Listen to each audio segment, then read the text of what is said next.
പത എന്ന് പറഞ്ഞു. മൂത്രത്തിൽ പതയ്ക്ക് കാരണം അത് പ്രോട്ടീൻസ് കാരണമാണ്. നമുക്കറിയാം പ്രോട്ടീൻസ് എന്ന് പറയുമ്പോൾ രക്തത്തിലൊക്കെ ഒരുപാട് പ്രോട്ടീൻസ് നമുക്കറിയാം. ആൽബുമിൻ, ഗ്ലോബുലിൻ എന്ന് പറഞ്ഞ ഒരുപാട് പ്രോട്ടീൻസ് ഉണ്ട്. ഈ പ്രോട്ടീൻസ് ഉണ്ടായാൽ മാത്രമേ നമുക്ക് മസിൽസ് ഒക്കെ ശരിയായിട്ട് പ്രവർത്തിക്കുകയുള്ളൂ. നമ്മുടെ ഇമ്മ്യൂൺ സിസ്റ്റം ഒക്കെ ശരിയായിട്ട് പ്രവർത്തിക്കണമെങ്കിൽ, അല്ലെങ്കിൽ എല്ലുകളുടെയൊക്കെ ആരോഗ്യത്തിനൊക്കെ ഈ പ്രോട്ടീൻസ് വളരെ അത്യാവശ്യമാണ് നമ്മുടെ ശരീരത്തിൽ. പക്ഷേ ഈ പ്രോട്ടീൻസ്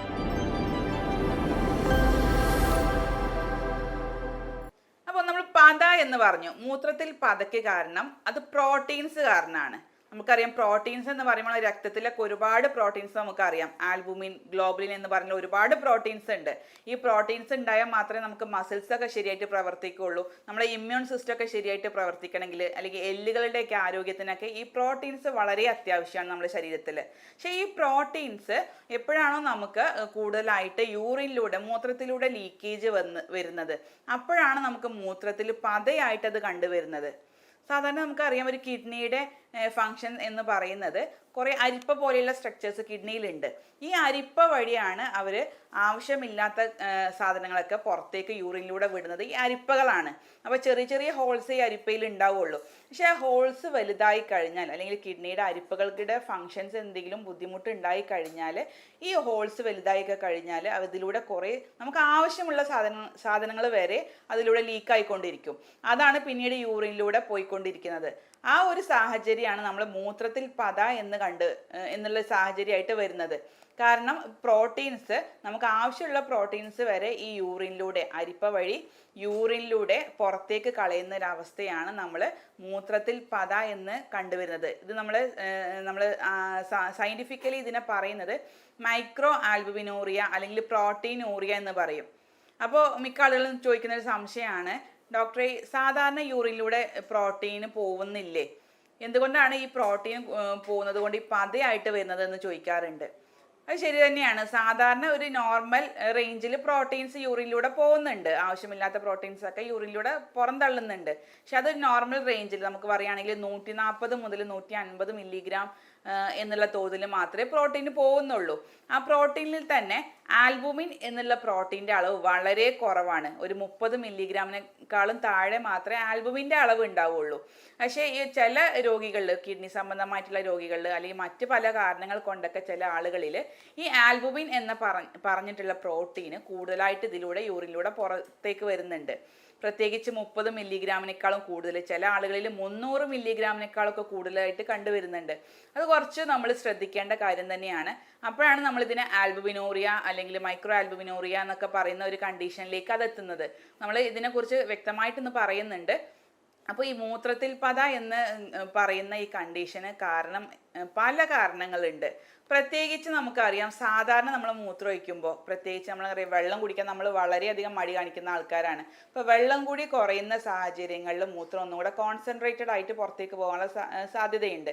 ആ സമയത്ത് മൂത്രം ഒഴിക്കുമ്പോൾ നമുക്ക് നോർമലി സോപ്പ് ബബിൾസിൻ്റെ പോലെ ടോയ്ലറ്റ് ബോളിൽ നമുക്ക് മൂത്രത്തിൽ പത കാണാം. പക്ഷെ അത് നമുക്ക് സീരിയസ് ആയിട്ട് എടുക്കേണ്ട ഒരു കാര്യമല്ല. കാരണം നമുക്ക് കൂടുതലായിട്ട് വെള്ളം കുടിച്ചാൽ നമുക്ക് തന്നെ അറിയാം മൂത്രത്തിൻ്റെ കളറൊക്കെ കുറച്ചുകൂടെ നല്ല കളറായി വരും. പിന്നെ ബബിൾസ് ഒക്കെ പോകുന്നത് നമുക്ക് ഓട്ടോമാറ്റിക്കലി നമുക്ക് അറിയാവുന്ന കാര്യങ്ങളാണ്. അപ്പം അതുകൊണ്ട് തന്നെ അത്തരത്തിലുള്ള മൂത്രത്തിൽ പത നമ്മൾ കാര്യമായിട്ട് എടുക്കേണ്ട കാര്യമില്ല. പക്ഷെ എപ്പോഴാണ് നമ്മളിത് ശ്രദ്ധിക്കേണ്ടത് എന്ന് വെച്ചാൽ, നമ്മൾ മൂത്രം ഒഴിക്കുന്ന സമയത്തൊക്കെ, അല്ലെങ്കിൽ മൂത്രം ഒഴിച്ച് കഴിഞ്ഞാൽ ഈ പത ഒന്ന് കട്ടിയുള്ള പതയായിട്ട് വരിക. പ്രത്യേകിച്ച് നമുക്കറിയാം മുട്ടയുടെ വെള്ളയൊക്കെ നമ്മൾ ഒരു സ്പൂൺ വെച്ച് ഇളക്കി കഴിഞ്ഞാൽ, നല്ല ഷേക്ക് ചെയ്ത് കഴിഞ്ഞാൽ നല്ല കട്ടിയുള്ള പത കിട്ടും, അല്ലെങ്കിൽ ബബിൾസ് ആയിട്ട് കിട്ടും. അതുപോലെ നല്ല കട്ടിയുള്ള പതകൾ ടോയ്ലറ്റ് ബോളിൽ കാണുക. പ്രത്യേകിച്ച് ഒരു വെള്ള നിറത്തിലുള്ള ഒരു പറ്റിപ്പിടിച്ചിരിക്കുന്ന പോലെ ഒരു ടോയ്ലറ്റിൻ്റെ വശങ്ങളിലൊക്കെ അത് പറ്റിപ്പിടിച്ചിരിക്കുക. പിന്നെ ഫ്ലഷ് ചെയ്ത് കഴിഞ്ഞാലും അല്ലെങ്കിൽ വെള്ളം ഒഴിച്ച് കഴിഞ്ഞാലും അത്തരത്തിലുള്ള വെള്ള കളറിലുള്ള പറ്റിപ്പിടിച്ചിരിക്കുന്ന പ്രോട്ടീൻസൊക്കെ കാണുകയാണെങ്കിൽ, അത്തരത്തിലുള്ള ബബിൾസൊക്കെ കാണുകയാണെങ്കിലാണ് നമ്മൾ ഒന്നും കൂടെ ഇതിനെ കാര്യമായിട്ട് എടുക്കേണ്ടത്. അല്ലാതെ നോർമലായിട്ട് നമുക്കറിയാം യൂറിന് കൂടുതലായിട്ട് ഗാഢതയിൽ അല്ലെങ്കിൽ കോൺസെൻട്രേഷൻ കൂടി കഴിഞ്ഞാൽ ബബിൾസ് ഉണ്ടാവും. അല്ലെങ്കിൽ നമ്മൾ ടോയ്ലറ്റിൽ എന്തെങ്കിലും നമ്മൾ ഡിറ്റർജൻസ് ഒക്കെ യൂസ് ചെയ്ത് കഴിഞ്ഞാൽ അതിൻ്റെ ഒരു ഇതുണ്ടെങ്കിൽ, ഒരു കണ്ടൻറ്റ് ടോയ്ലറ്റിൽ ഉണ്ടെങ്കിലും നമുക്ക് യൂറിനിൽ ബബിൾസ് വരാം. അപ്പം അത് കാര്യമായിട്ട് എടുക്കേണ്ട ആവശ്യമില്ല. ഈ തരത്തിൽ കട്ടിയുള്ള പത കാണുകയാണെങ്കിൽ, അല്ലെങ്കിൽ കൂടുതൽ വെള്ള നിറത്തിൽ പറ്റിപ്പിടിച്ചൊക്കെ ഇരിക്കുകയാണെങ്കിലാണ് നമ്മൾ കൂടുതലായിട്ട് അതിനെക്കുറിച്ച് ശ്രദ്ധിക്കേണ്ടതും ഒരു ഡോക്ടറെ കണ്ടിട്ട് ആവശ്യമായുള്ള ടെസ്റ്റുകളൊക്കെ ചെയ്യേണ്ടതും.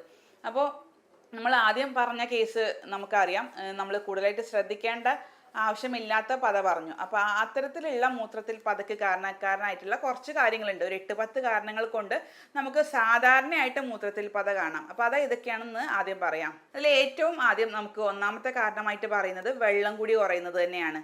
വെള്ളം കൂടി കുറഞ്ഞു കഴിഞ്ഞാൽ മൂത്രത്തിൻ്റെ കോൺസെൻട്രേഷൻ കൂടും. അത് കാരണം മൂത്രത്തിൽ ചെറിയ ചെറിയ ബബിൾസ് ആയിട്ട് ഫോം ചെയ്യാറുണ്ട്. അപ്പോൾ അതിന് വേണ്ടിയിട്ട് നമ്മൾ ധാരാളം വെള്ളം കുടിക്കുക. മൂത്രം ഒന്നും കൂടെ ഡൈല്യൂട്ട് ചെയ്ത് പോയി കഴിഞ്ഞാൽ ഈ മൂത്രത്തിലെ പത ഓട്ടോമാറ്റിക്കലി കുറഞ്ഞു കാണും.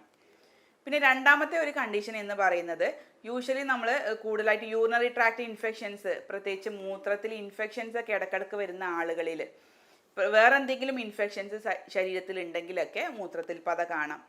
പിന്നെ കല്ല്, നമ്മൾ യൂറിനറി ട്രാക്റ്റിൽ അല്ലെങ്കിൽ കിഡ്നിയിലൊക്കെ കല്ലുകളുള്ള ആളുകളാണെങ്കിലും ഈ മൂത്രത്തിൽ ഇത്തരത്തിലുള്ള നിറവ്യത്യാസവും അതുപോലെ തന്നെ പതയൊക്കെ കാണാറുണ്ട്. പിന്നെ പെയിൻ കില്ലേഴ്സ്, വേദന സംഹാരികളൊക്കെ കൂടുതലായിട്ട് ഉപയോഗിക്കുന്ന ആളുകളിലും കാണാം. അതുപോലെ തന്നെ കൂടുതലായിട്ട് സ്ട്രെസ് ഉള്ള ആളുകളിൽ, കൂടുതലായിട്ട് സ്ട്രെയിൻ അനുഭവിക്കുന്ന ആളുകളിൽ കാണാറുണ്ട്. അതുപോലെ തന്നെ നമുക്ക് പാരമ്പര്യമായിട്ട് വല്ല കിഡ്നി സംബന്ധമായിട്ടുള്ള അസുഖങ്ങൾ അല്ലെങ്കിൽ ഓട്ടോ ഇമ്മ്യൂൺ ഡിസീസുകളുള്ള IgA നെഫ്രോപ്പതി എന്നൊക്കെ പറയുന്ന അസുഖങ്ങളിലുള്ളവരിലും നോർമലായിട്ട് ഈ മൂത്രത്തിൽ പത കാണാറുണ്ട്. പിന്നെ മറ്റ് പല കണ്ടീഷനുകളും കിഡ്നി സംബന്ധമായിട്ടുള്ള കാരണങ്ങൾ കൊണ്ട് മൂത്രത്തിൽ പത കാണാം. അതിൽ ഏറ്റവും ഇമ്പോർട്ടൻ്റ് ആയിട്ടുള്ള ഒന്നാണ് നമ്മൾ ബ്ലഡ് പ്രഷർ കൺട്രോൾ ചെയ്യാത്ത ആളുകളിൽ. നമുക്കറിയാം കിഡ്നിയും ബ്ലഡ് പ്രഷറും വളരെ റിലേറ്റ് ചെയ്തിട്ടുള്ള രണ്ട് കാര്യങ്ങളാണ്. നമ്മൾ കിഡ്നിയാണ് നമ്മുടെ ബ്ലഡിൻ്റെ പ്രഷറിനെയൊക്കെ കൺട്രോൾ ചെയ്യുന്നത്. കിഡ്നിയിലുള്ള പല മെക്കാനിസംസും ആണ്. അതുകൊണ്ട് തന്നെ ബ്ലഡ് പ്രഷർ നമ്മൾ കൂടുതൽ കൺട്രോൾ ചെയ്തിട്ടില്ല എങ്കിൽ കിഡ്നിയിലെ പല രക്തക്കുഴലുകളെയും അത് എഫക്റ്റ് ചെയ്തിട്ട് പിന്നെ അത് പ്രോട്ടീൻ ലീക്കേജ് ഉണ്ടാക്കാനും അതുവഴി മൂത്രത്തിൽ പത കാണാനൊക്കെ അത് കാരണമാകുന്നുണ്ട്. അതുപോലെ തന്നെ വേറൊരു കണ്ടീഷനാണ് നമ്മൾ കൺട്രോൾ ചെയ്യാത്ത ഷുഗർ, ഡയബറ്റിസ് മെലിറ്റസ് എന്നുള്ള കണ്ടീഷൻ നമ്മൾ തീരെ കൺട്രോൾ ചെയ്യാതെ പോവുകയാണെങ്കിലും നമ്മുടെ കിഡ്നിക്ക് കൂടുതൽ സ്ട്രെസ് വരും. അതുവഴിയും പ്രോട്ടീനും മൂത്രത്തിലൂടെയൊക്കെ പോകുന്നതായിട്ട് കണ്ടുവരുന്നുണ്ട്. അപ്പോൾ ഈ ഒരു രണ്ട് കണ്ടീഷനുകൾ നമ്മൾ പ്രത്യേകം ശ്രദ്ധിക്കണം. അതിനാവശ്യമായിട്ടുള്ള കൺട്രോളിങ് മെഷേഴ്സ് നമ്മൾ സ്വീകരിക്കണം. അതുപോലെ തന്നെ നമ്മൾ ബ്ലഡ് പ്രഷർ കുറയുന്ന ആളുകളിലും, നമ്മൾ കിഡ്നി തന്നെയാണ് ബ്ലഡ് പ്രഷറിനെ കൺട്രോൾ ചെയ്യുന്നതെന്ന് പറഞ്ഞു. അപ്പോൾ ബ്ലഡ് പ്രഷർ കുറവ് കാണുന്നവരിലും ഈ ഇടക്ക് മൂത്രത്തിൽ പത കണ്ടുവരുന്നതായിട്ട് നമുക്ക് കാണാറുണ്ട്. ഇത്രയും കാര്യങ്ങളൊക്കെ കൊണ്ട് തന്നെയാണ് മൂത്രത്തിൽ പത സാധാരണയായിട്ട് നമ്മൾ കണ്ടുവരുന്നത്. പിന്നെ നമുക്ക് കൂടുതലായിട്ട് റയർ കേസുകളിൽ, പ്രത്യേകിച്ച് കിഡ്നിയിൽ എന്തെങ്കിലും ഇൻഫെക്ഷൻസ്, കിഡ്നിയിലെ ഗ്ലോമറുലെ എന്ന് പറഞ്ഞൊരു സ്ട്രക്ചർ ഉണ്ട്, അതിനൊക്കെ ഇൻഫെക്ഷൻ വരുന്ന കണ്ടീഷനുകളിലൊക്കെ മൂത്രത്തിൽ പത സ്ഥിരമായിട്ട് രോഗികളിൽ കണ്ടുവരുന്നുണ്ട്. അപ്പോൾ ഇത്തരം നമ്മളൊരു ലക്ഷണം കണ്ടു കഴിഞ്ഞാൽ നോർമലി നമുക്കറിയാം, നമ്മൾ അതിൻ്റെ കാരണത്തെ കണ്ടെത്തി അതിനെ നമ്മൾ കൺട്രോൾ ചെയ്ത് കഴിഞ്ഞാൽ ഓട്ടോമാറ്റിക്കലി ഈ ഒരു ലക്ഷണം നമുക്ക് പോകുന്നതാണ്. പ്രത്യേകിച്ച് ഷുഗർ ഉള്ള ആളുകൾ, അല്ലെങ്കിൽ പ്രഷർ ഉള്ള ആളുകൾ, അല്ലെങ്കിൽ കൂടുതലായിട്ട് സ്ട്രെസ് ഉള്ള ആളുകളൊക്കെ ആണെങ്കിൽ അതൊക്കെ ഒന്ന് കൺട്രോൾ ചെയ്ത് കഴിഞ്ഞാൽ ഓട്ടോമാറ്റിക്കലി നമുക്ക് ഈ ഒരു ലക്ഷണം പോകുന്നതായിട്ട് കണ്ടുവരുന്നുണ്ട്. പക്ഷെ മറ്റ് കുറച്ച് ലക്ഷണങ്ങളുണ്ട് ഇത്തരം രോഗികളിൽ കാണുന്നത്. പ്രത്യേകിച്ച് രാത്രി ഒന്നും ഉറക്കം കിട്ടാത്ത അവസ്ഥ, കാലിലും കയ്യിലൊക്കെ നീര് അനുഭവപ്പെടുക, രാത്രികാലങ്ങളിലൊക്കെ മസിൽ പെയിൻ അനുഭവപ്പെടുക, കാരണമില്ലാതെ ഛർദി അനുഭവപ്പെടുക, അല്ലെങ്കിൽ വയറിന് വേദനയൊക്കെ വരികയാണെങ്കിൽ പ്രത്യേകിച്ച് ഇത്തരം ആളുകൾ കിഡ്നി സംബന്ധമായിട്ടുള്ള എന്തെങ്കിലും ഒരു പ്രശ്നം ഉണ്ടായത് കൊണ്ടായിരിക്കണം ഈ ഒരു ബുദ്ധിമുട്ടുകൾ കാണുന്നത്. അപ്പം അത്തരം ആളുകൾ ആവശ്യമായിട്ടുള്ള ടെസ്റ്റുകൾ ചെയ്തിട്ട് കിഡ്നിയുടെ ഫങ്ഷൻസ് ഒക്കെ നോർമലാണെന്ന് കണ്ടെത്തിയിട്ട് അതിനാവശ്യമായിട്ടുള്ള ട്രീറ്റ്മെൻറ്റും കൂടെ സ്വീകരിക്കുകയാണെങ്കിൽ ഇത്തരം കാര്യങ്ങൾ, പ്രത്യേകിച്ച് കിഡ്നി സംബന്ധമായിട്ടുള്ള കിഡ്നി രോഗങ്ങൾ നമുക്ക് വളരെ പെട്ടെന്ന് കണ്ടെത്തി അതിന് കോംപ്ലിക്കേഷനിലേക്ക് എത്താതെ നമുക്ക് ട്രീറ്റ്മെൻറ്റ് കൊടുക്കാവുന്നതാണ്. അപ്പോൾ നമ്മൾ കിഡ്നി ഫങ്ഷൻസ് കണ്ടെത്താൻ സഹായിക്കുന്ന ടെസ്റ്റുകളാണ് നമ്മൾ റീനൽ ഫങ്ഷൻ ടെസ്റ്റിൽ യൂറിയ, അതുപോലെ തന്നെ യൂറിക് ആസിഡ്, അതുപോലെ തന്നെ നമ്മൾ ക്രിയാറ്റിൻ റേഷ്യോ, അതുപോലെ തന്നെ മൈക്രോ ആൽബുമിൻ്റെ റേഷ്യോ ഒക്കെ നമ്മൾ കൃത്യമായിട്ട് നോക്കിയിട്ട് അതിനനുസരിച്ചാണ് നമ്മൾ അതിൻ്റെ കിഡ്നി ഫങ്ഷൻസ് ഒക്കെ നോർമലാണോ എന്ന് നോക്കാറുള്ളത്. അപ്പോൾ ഇത്തരം ആളുകൾ, കിഡ്നി സംബന്ധമായിട്ടുള്ള രോഗങ്ങൾ വരാൻ സാധ്യതയുള്ള ആളുകൾ, അല്ലെങ്കിൽ നമ്മുടെ മൂത്രത്തിൽ സ്ഥിരമായിട്ട് പത കാണുന്ന ആളുകൾ, അല്ലെങ്കിൽ ക്രിയാറ്റിനും കൂടുതലായിട്ട് ബ്ലഡിൽ കൂടുതലുള്ള ആളുകളൊക്കെ ആണെങ്കിൽ നമ്മൾ ഭക്ഷണത്തിൽ കുറച്ച് കാര്യങ്ങൾ അവർ നിർബന്ധമായിട്ടും ഫോളോ ചെയ്യേണ്ടതുണ്ട്. കാരണം കിഡ്നിയുടെ ആരോഗ്യം പ്രത്യേകിച്ച് ഡിപ്പെൻഡ് ചെയ്യുന്നത് നമ്മുടെ ഭക്ഷണ രീതികളെയാണ്. ഭക്ഷണത്തിലുള്ള ഒരുപാട് കാര്യങ്ങൾ ശ്രദ്ധിക്കേണ്ടതുണ്ട് ഇത്തരം ആളുകൾ. അപ്പോൾ അതാണ് ഇനി നമ്മൾ പറയാൻ ഉദ്ദേശിക്കുന്നത്. അതിൽ ഏറ്റവും പ്രധാനപ്പെട്ടുള്ള കാര്യം വെള്ളത്തിൻ്റെ കാര്യം തന്നെയാണ്. വെള്ളം നമുക്കറിയാം, നോർമലി ഒരാൾ കുടിക്കുന്നത് 2-3 ലിറ്റർ വെള്ളമൊക്കെ കുടിക്കാറുണ്ട്. പക്ഷേ ഈ കിഡ്നി രോഗം ഉള്ള ആളുകൾ, അല്ലെങ്കിൽ പ്രാരംഭ ലക്ഷണങ്ങളുള്ള ആളുകളൊക്കെ ആണെങ്കിൽ അവർക്ക് എത്രത്തോളം യൂറിൻ പുറത്തേക്ക് പോകുന്നുണ്ട് അതിൻ്റെ കൂടെ ഒരു 600 ml മാത്രമേ അവർക്ക് നോർമലി അവർക്ക് ആവശ്യമായിട്ടുള്ളൂ. അപ്പോൾ അത്തരത്തിലൊരു 1 ലിറ്റർ മൂത്രം ഒരാൾക്ക് പോകുന്നുണ്ടെങ്കിൽ ആ 1 ലിറ്ററിൻ്റെ കൂടെ ഒരു 600 ml കൂടെ കൂട്ടിച്ചേർത്ത് ഒരു 1.6 ലിറ്റർ വെള്ളം മാത്രമേ അവർക്ക് ഡെയിലി അവർക്ക് ശരീരത്തിലേക്ക് ആവശ്യമുള്ളൂ. അത് കൂടിക്കഴിഞ്ഞാൽ നമുക്ക് കിഡ്നിക്ക് സ്ട്രെസ് വരാനും ബുദ്ധിമുട്ടുകൾ ഉണ്ടാവാനൊക്കെ ചാൻസ് ഉണ്ട്. അപ്പോൾ അതാണ് വെള്ളത്തിൻ്റെ കാര്യത്തിൽ ശ്രദ്ധിക്കേണ്ടത്. അതുപോലെ തന്നെ മറ്റ് പല രോഗികളും ചോദിക്കാറുണ്ട്, നമ്മുടെ മൂത്രത്തിലൂടെയൊക്കെ പത കാണുന്നവർ കുറേ പ്രോട്ടീൻസ് ആണ് ഈ പതയായിട്ട് പുറത്തേക്ക് പോകുന്നത്, അതുകൊണ്ട് തന്നെ നമ്മൾ കൂടുതലായിട്ട് പ്രോട്ടീൻ എടുക്കേണ്ടതുണ്ടോ എന്ന് ചോദിക്കാറുണ്ട്. പക്ഷെ അതിൻ്റെ ആവശ്യമില്ല. കാരണം നമുക്കറിയാം പ്രോട്ടീൻ ലോഡ് കൂടിക്കഴിഞ്ഞാലും കിഡ്നിക്ക് സ്ട്രെസ് വരും. അപ്പോൾ അത് കാരണം പ്രോട്ടീൻ ഒരു ആവറേജ് ലെവലിൽ മാത്രമേ ഇത്തരം രോഗികൾ എടുക്കേണ്ടതുള്ളൂ. ഒരു ഏകദേശം നമുക്കറിയാം ഒരു 0.6 മുതൽ 0.8 ഗ്രാം പെർ ഡേ എന്നുള്ള രീതിയിൽ മാത്രമേ ഇവർക്ക് പ്രോട്ടീൻ എടുക്കേണ്ട ആവശ്യമുള്ളൂ. പിന്നെ അതുപോലെ തന്നെ അവർ ടോട്ടൽ എനർജി ലെവൽ, നമുക്ക് ടോട്ടൽ ഭക്ഷണം കഴിക്കുന്നതും അവർ നോർമൽ ഒരാൾ കഴിക്കുന്നതിൻ്റെ 1/4 ഭാഗം മാത്രമേ ഇത്തരം കിഡ്നി രോഗികളിൽ കഴിക്കേണ്ട ആവശ്യമുള്ളൂ. അതുപോലെ തന്നെ കൊഴുപ്പിൻ്റെ അളവാണെങ്കിലും നോർമൽ കഴിക്കുന്ന ആളുകളുടെ പകുതി മാത്രമേ, ഏകദേശം 50 ഗ്രാമാണ് നോർമൽ ഒരാൾക്ക് വേണ്ടത്, അതിൻ്റെ പകുതി മാത്രമേ ഇത്തരം കിഡ്നി രോഗങ്ങളുള്ളവർ അല്ലെങ്കിൽ ആൽബുമിൻ കൂടുതലുള്ളവരൊക്കെ അത് ഭക്ഷണത്തിൽ ഉൾപ്പെടുത്തേണ്ട ആവശ്യമുള്ളൂ.